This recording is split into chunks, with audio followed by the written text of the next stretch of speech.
Olá!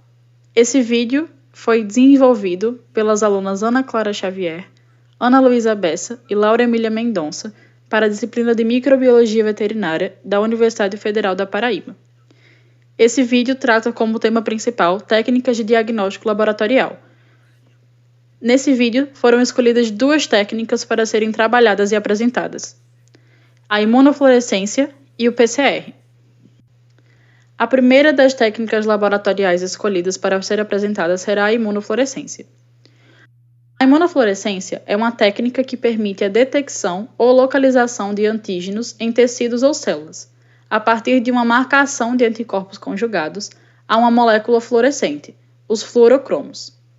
Tais moléculas possuem a capacidade de absorver a energia proveniente da luz ultravioleta e emitir a mesma num determinado comprimento de onda, e assim permitindo a sua observação ao microscópio de fluorescência com luz UV, e com isso conseguimos identificar e diagnosticar precisamente a sua presença pela sua fluorescência.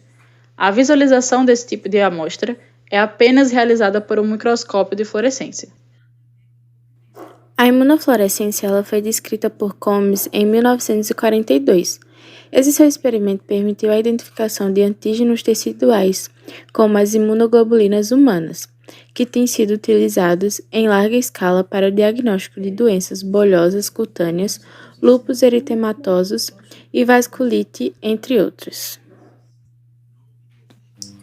Para a realização da técnica, é necessária a utilização da microscopia de fluorescência, capaz de energizar a amostra do espécime lâminas ou células em suspensão, a partir da energização dos anticorpos conjugados com as moléculas fluorescentes, permitindo a visualização do resultado de forma mais clara e objetiva. Os fluorocromos marcadores mais utilizados são a fluoresceína e a rodamina. As 5 etapas do processo se resumem de forma geral em 5 passos: a confecção do material na lâmina, a fixação com anticorpos escolhidos, a incubação, a lavagem da lâmina e a remoção de excessos de anticorpos marcadores não ligados e, por fim, a visualização no microscópio específico. Existem 2 tipos de imunofluorescência: a imunofluorescência direta e a imunofluorescência indireta. Na imunofluorescência direta, detecta-se o antígeno pesquisado propriamente dito, utilizando anticorpos marcados com os fluorocromos específicos para aquele antígeno, sobre um tecido do paciente. Caso encontre-se regiões fluorescentes, significa que os antígenos estão presentes naquele tecido e os anticorpos conjugados se ligaram a eles. Já a imunofluorescência indireta é baseada em um conceito de dupla camada, onde os antígenos específicos são fixados na lâmina. Posteriormente, o soro do paciente é colocado nessa lâmina, o qual pode ou não conter os anticorpos para aquele antígeno. E, por fim, são colocados os anticorpos com fluorocromos com especificidade marcada contra determinados antígenos do primeiro anticorpo usado para agir com aquele antígeno.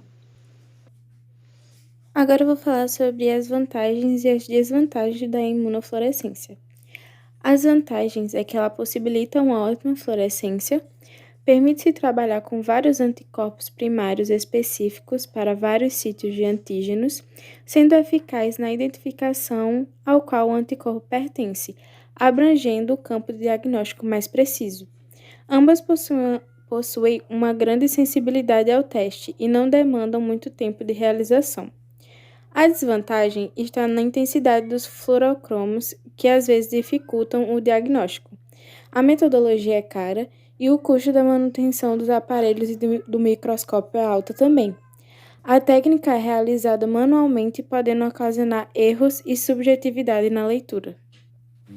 A sigla PCR remete à reação em cadeia da polimerase, enzima responsável pela multiplicação do material genético, consistindo, basicamente, na amplificação in vitro de uma região específica do DNA, com o intuito de aumentar o número de cópias do mesmo, a fim de produzir material suficiente para diversas análises. Ou seja, o método é utilizado para fazer muitas cópias de uma determinada parte do DNA. Após a produção dessas milhares de cópias presentes na amostra coletada, o material genético utilizado fica detectável e o diagnóstico é concluído.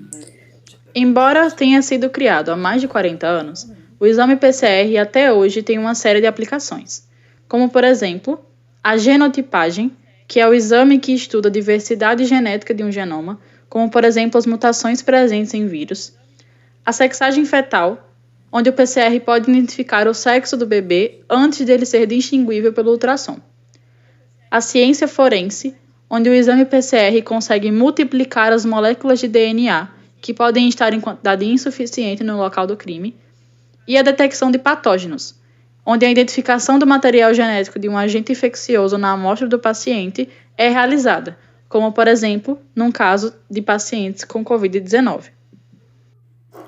O surgimento da PCR ocorreu nos anos 80. O bioquímico Kary Mullis desenvolveu a técnica da reação em cadeia da polimerase e uma equipe de cientistas trabalhou para aperfeiçoá-la. A técnica PCR foi criada em 1983 por este cientista e o projeto foi apresentado à comunidade científica em 1985, onde houve o primeiro debate sobre PCR.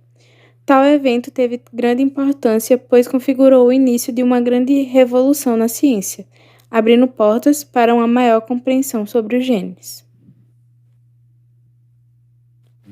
Além do tipo convencional de PCR, existe também uma variação da técnica.